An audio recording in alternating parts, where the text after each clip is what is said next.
Thor एक God है जिसके पास थंडर और लाइटनिंग कंट्रोल जैसी पावर्स है, और वो गॉड ऑफ थंडर है, तो वही क्रेटोस बहुत ज़्यादा पावरफुल और स्ट्रॉन्ग है और कई सारे गॉड्स और पावरफुल कैरेक्टर को हरा चुका है। दोनों ही बहुत ज़्यादा डेडली हैं और पावरफुल वेपन्स को यूज़ करते हैं। तो आखिर इन दोनों में से कौन ज़्यादा पावरफुल है और कौन ज़्यादा स्ट्रॉन्ग है? अगर इनके बीच फाइट होती है तो उस फाइट का विनर कौन हो सकता है?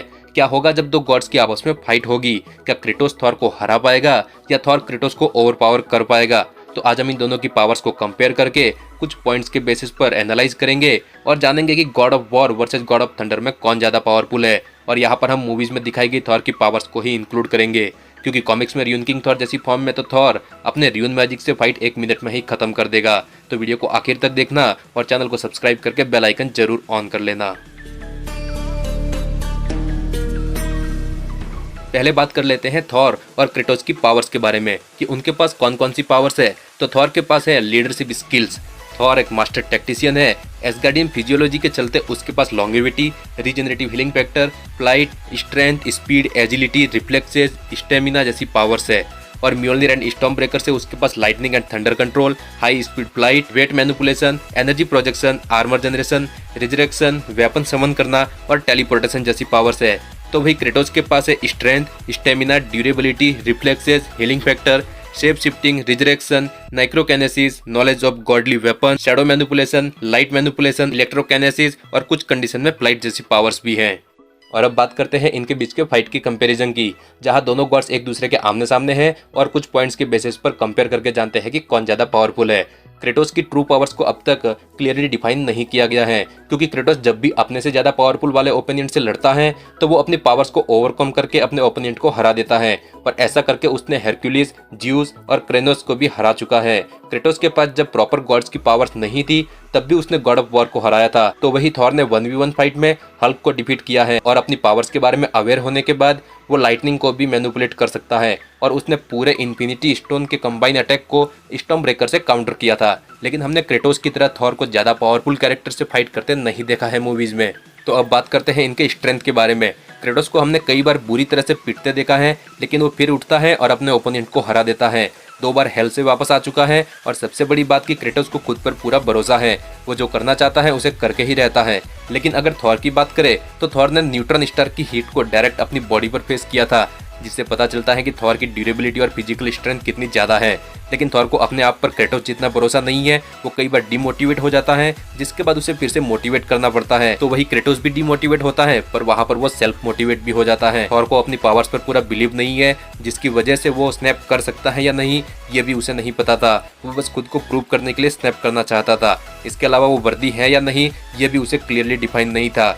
लेकिन इससे ये तो क्लियर हो जाता है कि स्ट्रेंथ के मामले में दोनों बराबर हैं। थॉर और क्रेटोस दोनों के पास पावरफुल वेपन्स है। क्रेटोस के पास लिवियथन एक्स है, तो वही थॉर के पास उसका स्टॉर्म ब्रेकर है। थॉर का वेपन स्टॉर्म ब्रेकर स्टॉर्म को क्रिएट करता है और लाइटनिंग अटैक करता है, तो वही क्रेटोस की लिवियथन एक्स आइस क्रिएट करती है और आइस अटैक करती है। तो यहाँ पर दोनों की पावर्स वेपन के बेसिस पर बराबर है। लेकिन अगर बात करें कि वेपन ज्यादा किसके पास है और उनका यूज वो किस तरह से करते हैं, तो यहाँ पर क्रेटोस आगे होगा, क्योंकि क्रेटोस अपने ओपोनेंट को हराकर या फिर उन्हें मारकर उनके वेपन्स को अपने पास रख लेता है और उन मल्टीपल वेपन्स का एक साथ इतना अच्छे तरीके से यूज करता है कि वो एक इनविंसिबल गॉड बन जाता है और किसी भी पावरफुल एनिमी को इन वेपन्स के कंबाइन अटैक के यूज से वो हरा सकता है। अटैक्स के बाद अब अगर बात करें डिफेंस की, तो थॉर के पास डिफेंस के लिए कुछ भी नहीं है। वो सिर्फ अटैक के लिए अपने स्टॉर्म ब्रेकर या म्योल्निर का यूज करता है। थॉर को हमने ज़्यादातर अटैक करते ही देखा है, तो वही क्रेटोस अटैक करते करते कब डिफेंस कर ले इसके बारे में कोई सोच भी नहीं सकता। उसके पास गोल्डन फ्लेज है जो हर तरह के मैजिकल अटैक्स को रिफ्लेक्ट करती है और उसके ऊपर एक स्क्रैच तक नहीं आता। तो अगर थॉर अपनी लाइटनिंग अटैक से क्रेटोस के ऊपर वार करता है तो क्रेटोस को कुछ भी नहीं होगा, क्योंकि उसका वो अटैक रिफ्लेक्ट हो जाएगा। इवन क्रेटोस उसी अटैक को फिर से थॉर के अगेंस्ट यूज भी कर सकता है। तो वेपन और डिफेंस में भी क्रेटोस थॉर से आगे है। अब अगर बिना वेपन्स के फाइट की बात करें तो यहाँ पर थॉर को अपर हैंड मिलेगा, क्योंकि थॉर रैग्नारोक के बाद हमने देखा कि थॉर की पावर सिर्फ उसके वेपन से नहीं है, बल्कि उसके अंदर ही उसकी लाइटनिंग की पावर्स है जो बहुत ज़्यादा है कंपेयर टू क्रेटोस। लेकिन क्रेटोस मोस्टली अपने वेपन्स पर ही डिपेंड रहता है और वो हैंड टू हैंड फाइट भी करता है, पर वो रेयर कंडीशन में, जिसके बारे में मैं आपको आगे बताता हूँ। तो अगर दोनों के पास वेपन्स नहीं है और फाइट हो रही है तो यहाँ पर थॉर क्रेटोस से आगे होगा शायद, क्योंकि अगर बिना वेपन्स की फाइट में क्रेटोस ने अपनी रेज ऑफ स्पार्टा को यूज कर लिया तो उसके बाद क्रेटोस नियरली इनविंसिबल हो जाएगा। इसके बाद उसे अपने वेपन्स की जरूरत नहीं है क्योंकि उसके पंचेज ही इतने पावरफुल हो जाते हैं कि वो माउंटेन तक को ब्रेक कर सकते हैं और उसके हाथ फायर से कवर हो जाते हैं। उस पर किसी तरह के मैजिकल स्पेल और अटैक काम नहीं करते। बिना डिफेंस के भी वो किसी भी अटैक को रिफ्लेक्ट कर सकता है। तो यहाँ पर क्रेटोस इनविंसिबल है, जिसकी वजह से वह थॉर से काफी ज्यादा आगे है। और यहाँ पर हैंड टू हैंड फाइट में अगर क्रेटोस अपनी रेज ऑफ स्पार्टा यूज करता है तो थॉर को डिफीट कर सकता है, लेकिन वो अगर रेज ऑफ स्पार्टा यूज नहीं करता तो यहाँ पर Thor hand to hand fight में बिना वेपन के क्रेटोस से आगे होगा। तो अब तक आप जान ही गए होंगे कि दोनों में से कौन ज्यादा पावरफुल है। वैसे थॉर की तरह लाइटनिंग पावर्स वाले कई गॉड्स को क्रेटोस पहले ही फेस कर चुका है। क्रेटोस ज्यूस से फाइट कर चुका है, जिसके पास थॉर से भी ज्यादा स्ट्रेंथ, पावर और लाइटनिंग पावर्स थी, लेकिन क्रेटोस ने उसे भी डिफीट कर दिया था। थॉर का सेल्फ कॉन्फिडेंस कम होने की वजह से वो जल्दी डिमोटिवेट हो जाता है, तो वही क्रेटोस आखिरी दम तक लड़ते रहता है और हमेशा फाइट खत्म करने के बारे में सोचता है।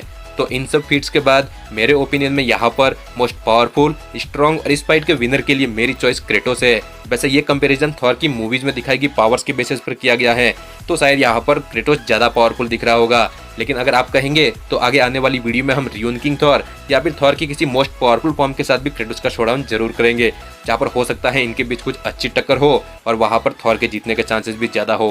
पर अभी के लिए इस फाइट में मेरा ओपिनियन तो क्रेटोस ही है और यहाँ पर फाइट के लिए विनर में मेरी चॉइस क्रेटोस है। वैसे आपका ओपिनियन क्या है इस फाइट को लेकर कमेंट करके जरूर बताना, और अगर वीडियो अच्छी लगी हो तो वीडियो को लाइक करने के साथ ही चैनल को सब्सक्राइब करके बेल आइकन जरूर ऑन कर लेना। मिलते हैं अगले वीडियो में।